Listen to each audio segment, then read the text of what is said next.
everyone, a lot of you guys want to know how I can do meal prepping and freezer cooking while we are in our RV or tiny kitchen. So I decided to share with you in this video a few of the things or bases that you can have in your freezer so you can make your meals from scratch in your small kitchen or your tiny kitchen or your RV.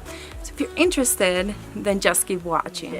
So in this video, I'm going to show you a very easy way that you can store your chicken in the freezer with a sauce that you can use in many different ways. You can either cook this chicken and put it in a salad, you can put it in a sandwich, you can put it for any kind of pasta meal, and it tastes amazing. And since it's almost done, it's going to taste fresh, because it's actually, you know, the longer process is, you know, getting the chicken, putting the sauce, waiting for it to marinate and everything that we already done. So it's going to be waiting for us right there for whenever we're ready to eat it. So for today, I'm going to show you, I have this chicken breasts.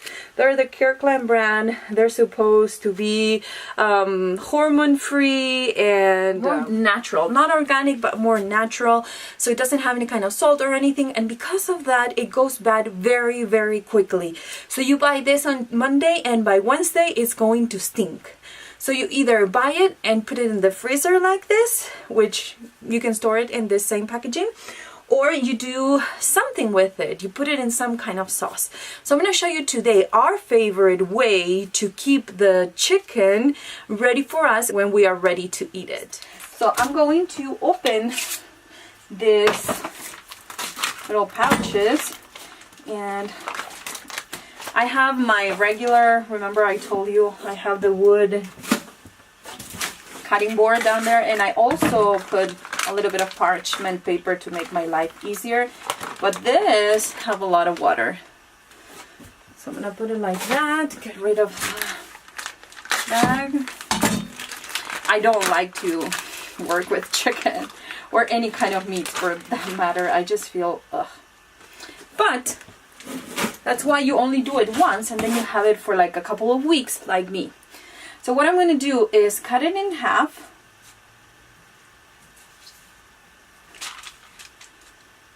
And I'm trying to be careful because this knife is so sharp. I bought it because my other one wasn't that sharp, but this one is extremely sharp.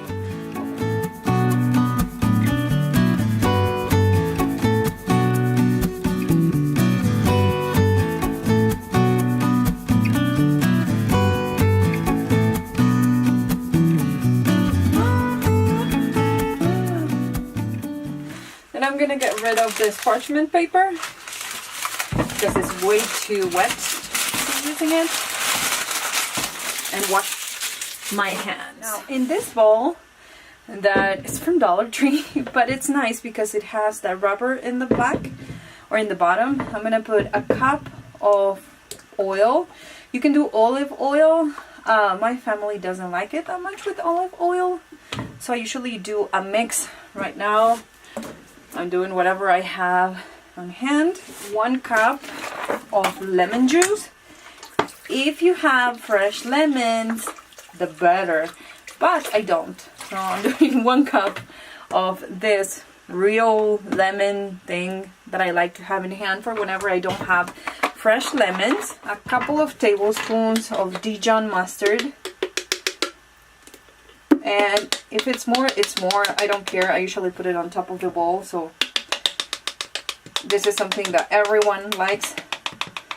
You can put whatever mustard you like. And then we're going to put 1/4 cup of honey.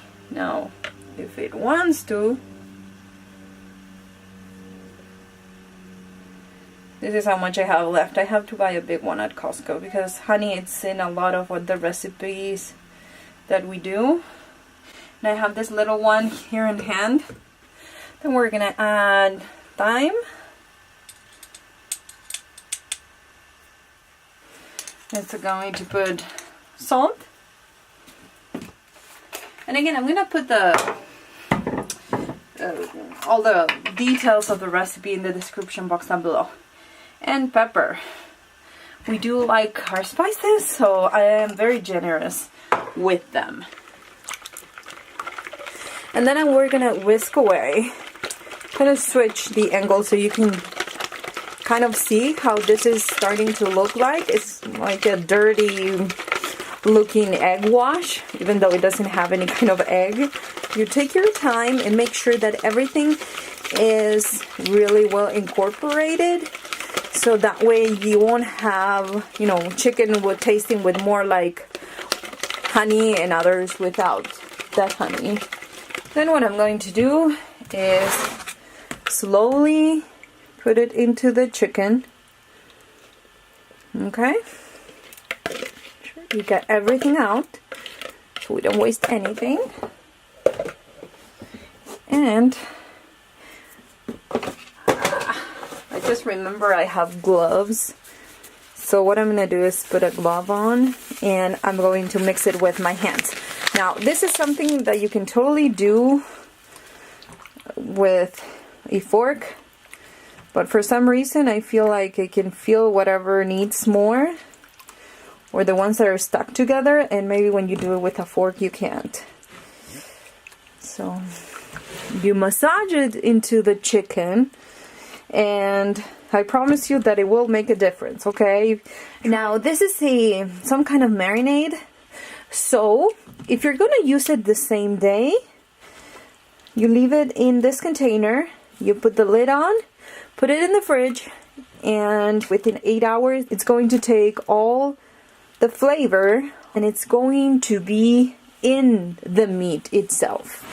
If you just want to leave it for an hour and try to cook it that way, it's going to be just in the outside.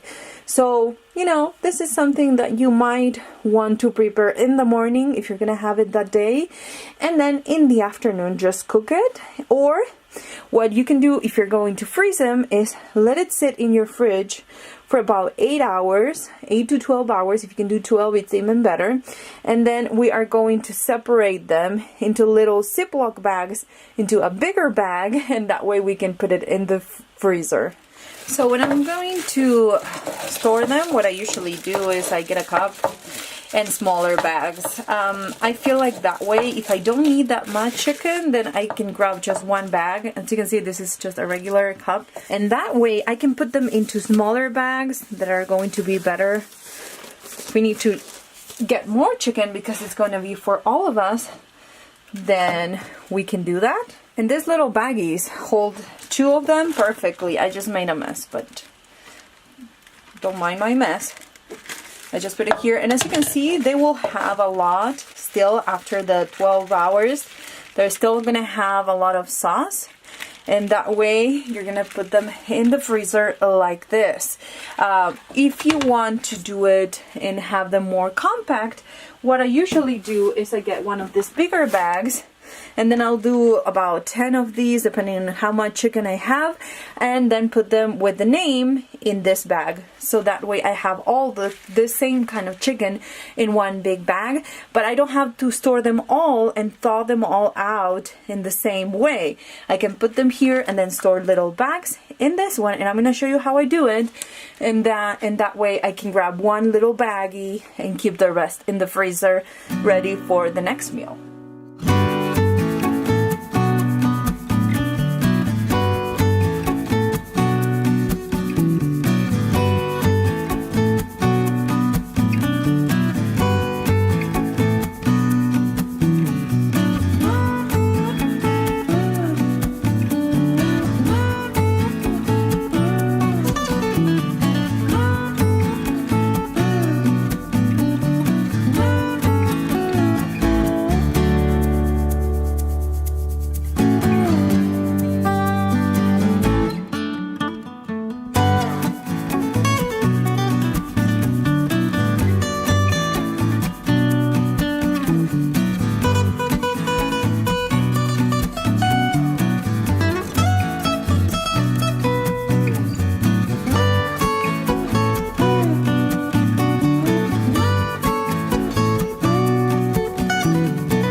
what I did is I put this right here. It's just heating this part, and this is what I'm going to show you how I am going to grill it. That's how I like to have it, you know, with a salad, or I like to put it in a sandwich, or however I'm going to use it. I usually, when I get the chicken out of the freezer, this is what I do with it. So I'm going to show you. I'm going to wait until this heats up, and I grab a new or a clean cutting board, and I have some lettuce that I just washed.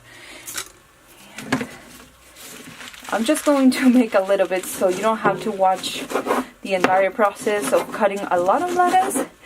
Yeah, and I only have one good knife, so this is not the best one for the salad, but that's okay. I have a salad spinner here that is collapsible, so making salad, it's pretty easy. I'm gonna get one of these plates up here, and I'll put this. So I have the salad ready before I even have the chicken, and that's okay. I'd rather do that than just wait until the chicken is starting to get cold. Then I'm gonna get a little bit of croutons and ranch. I usually have some Caesar salad dressing, but I don't have it today. I'm gonna go like that. Put the croutons there and wait for the chicken. Now, to cook in this kind of grill, I call it grill because it does leave like some grill marks. They usually come seasoned, so this one, it was since the beginning, because otherwise, as you can see, just getting in between is not the easiest job ever. And if it's a crappy paper towel like this one, you'll probably have some paper towels remains there. But what I usually do is I apply oil while it's heating up, so the oil penetrates the cast iron, and that way it will leave nice grill marks in my chicken. So again, I'm gonna grab the chicken, and remember, you're supposed to marinate this.